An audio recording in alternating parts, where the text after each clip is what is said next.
ప్రభునందు ప్రేమైన దేవుని బిడ్లారా, ప్రభువైన యేసు నామమున మీకు శుభములు. జీవముగల దేవుని కృపావర్షం మీపై సమృద్ధిగా కురియునుగాక.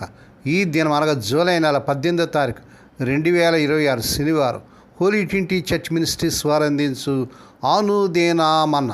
ఈ దిన మన ధ్యానాంశం దేవుని సమయాన్ని మిస్ చేసుకోవద్దు దేవుని బిడ్డ. దేవుడి సమయాన్ని మిస్ చేసుకోవద్దు దేవుని బిడ్డ. దేవుని వాక్యం చదువుకుందామండి.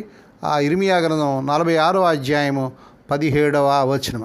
ఐగుప్తు రాజుకు ఫరో యుక్త సమయము పోగొట్టుకున్నవాడనియు వట్టి ధ్వని మాత్రమేనని వారచట చాటించిరి.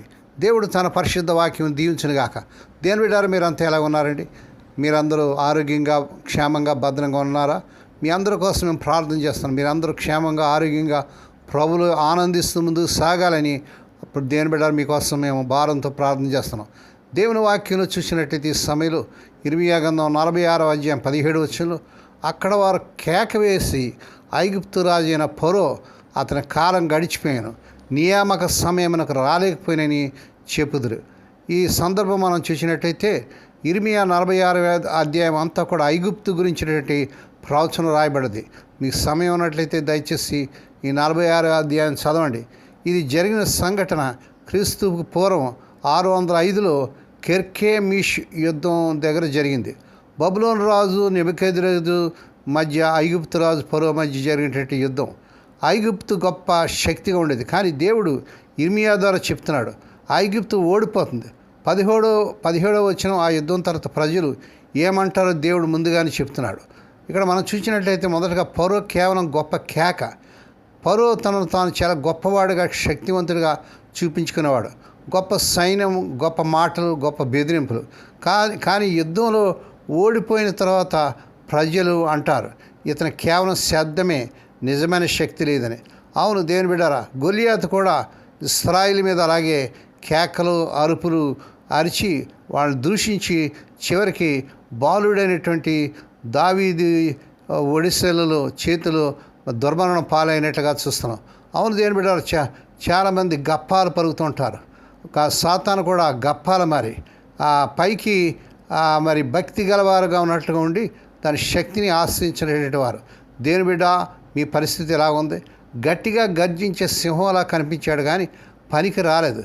చాలామంది పెద్ద పెద్ద ప్రసంగాలు చేస్తారు, ఏవో ఆర్భాటాలు చేస్తూ ఉంటారు, కానీ శక్తి లేని భక్తి చేస్తున్నారు అనమాట. దేవుని బిడ్డ, నీ జీవితం ఏ రీతిగా ఉంది ఈసారి వాక్య వెలుగులో మనం పరీక్ష చేసుకోవాలి. రెండవది, నియామక సమయం మనకు రాలేకపోయాడు. ఇది చాలా ముఖ్యం దేవుని బిడ్డారు.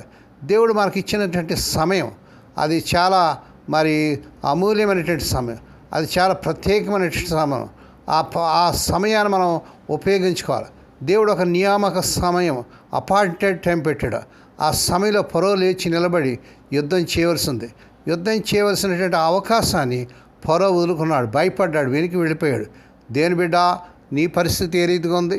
నీవు సాతానుతో యుద్ధం చేయాలి, ఆకాశమండలమైన శక్తులతో యుద్ధం చేయాలి, సాతాను శత్రు సైన్యాన్ని నువ్వు ఎదిరించాలి. ప్రభువులో ముందుకు సాగాలంటే నీవు ఆత్మీయ యుద్ధంలో ముందుకు సాగాలి. దేవుని స్తోత్రం కలుగును గాక. అయితే అవకాశం వచ్చినప్పుడు సరిగా వాడుకోకపోతే తర్వాత చింతించిన ప్రయోజనం లేదు. దేవుడు మనకు అవకాశాలు ఇస్తూ ఉంటాడు. ఇదిగో నేడే రక్షణ దినం, నేడే అనుకూల సమయం, రేపు మనది కాదంటున్నాడు. దేని బిడ్డ, నీ హృదయాన్ని ప్రభుకి ఇచ్చావా? ప్రభువులు ఎదుగుతున్నావా, ఫలిస్తున్నావా, లేకపోతే వ్యర్థంగా నీ సమయానంతా గడిపేస్తున్నావా? ఒక దినాన్ని నువ్వు ఏడ్చినా కూడా ఏ ప్రయోజనం లేదు. దేవుని బిడ్డారా, ఇర్మియా గ్రంథం 46:17 నుండి మనం 3 పెద్ద పాఠాలు నేర్చుకోవచ్చు. మొదటగా బాహ్యాడంబరం అంటే ఫరో పేరు సైన్యం కనబడుతున్నాయి, కానీ నిజమైన శక్తి కాదు. డబ్బు ఉన్నా దేవుని ముందు నిలబడలేకపోయాడు. మనిషి శక్తి పరిమితం. ఎంత డబ్బు ఉన్నా కూడా దేవుని ముందు ఏది పనికిరాదు. శక్తి చేత కాదు, బలము చేత కాదు, నా ఆత్మలనే జరిగిన నీ దేవుని వాక్యలో జకర్యా గ్రంథం 4:6 వచ్చిన చూస్తాం. దేవుని సమయాన్ని మిస్ చేసుకోదు దేవుని బిడ్డ. దేవునికి ఇచ్చినటువంటి టైము మళ్ళా రమ్మంటే రాదు. పోయిన సమయం తిరిగి రావాలంటే రాదు. గనక సమయమును పోనీయక దాన్ని సద్వినియోగం చేసుకోవచ్చు. అజ్ఞానంలో కాక జ్ఞానంలో ఉన్నట్లు మీరు జాగ్రత్తగా చూచుకొని అంటాడు. కనుక నియామక సమయం ఉంది. అవిధేయత వల్ల ఫరో ఆ సమయాన్ని పోగొట్టుకున్న సమయం మళ్ళా రావాలంటే రాదు దేవుని బిడ్డారా. సమయాన్ని మళ్ళా మనం కొనుక్కోలేము. మూడవదిగా దేవునికి వ్యతిరేకంగా వెళ్ళేవాడు చివరికి మరి చూసినట్టయితే గొప్పగా మాట్లాడిన పౌరు చివరికి ఫెయిల్ అయినట్టుగా చూస్తున్నాం. గప్పాలు చెప్తూ ఉంటారు చాలామంది, కబుర్లు చెప్తూ ఉంటారు కానీ శక్తి లేని జీవితం, క్రియ లేని జీవితం, క్రియలు లేని విశ్వాసం వ్యర్థమని దేవుని వాక్యం చూస్తున్నాం. కానీ గట్టి మాటలు చాలు దేని బిడ్డ. కొంతమంది మాటలతో గొప్పగా ఉంటారు కానీ అవసరమైన సమయంలో నిలబడరు. దేవుడు మన జీవితం క్రియలు చూస్తాడు, మాటలు కాదు. దేవుని స్తోత్రం కలుగును గాక.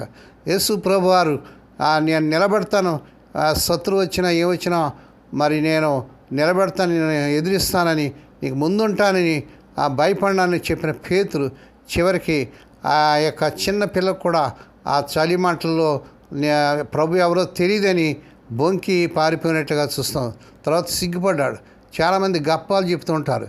దేవుడిచ్చే అవకాశాన్ని వాడుకో దేవుని బిడ్డ. చదువు, ఉద్యోగం, సేవ, క్షమాపణ, రక్షణ, దేవుడు ప్రతి ఒక్కరికి ఒక నియామక సమయం ఇస్తాడు. భయంతో సాకులతో దాన్ని వదిలేస్తే పరోలా అవుతాం అనమాట. దిక్కులేని పరిస్థితి అయిపోద్ది. ఎన్నిసార్లు గద్దించినాను లోబడినవాడు మరి తిరిగి లేకుండా హఠాత్తుగా నాశమగులమైన దేవుని వాక్యాలు చూస్తాం. నిజమైన శక్తి దేవునిలోనుంది. ఐగుప్తు ఫరో పడిపోయాడు కానీ దేవుడు నిలిచి ఉన్నాడు. మనం ఎవరు నమ్ముతున్నాం, మనిషినా లేక దేవుడినా? ఇర్మియా గ్రంథం 46:17 మనకు గుర్తు చేస్తుంది. కేవలం గొప్పగా మాట్లాడేవారు కాదు, దేవుడిచ్చిన సమయంలో లేచి నిలబడినవాడే నిజమైన విజేత.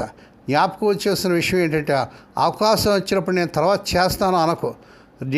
నేడే అనుకూలమైన సమయం, నేడే రక్షణ దినము.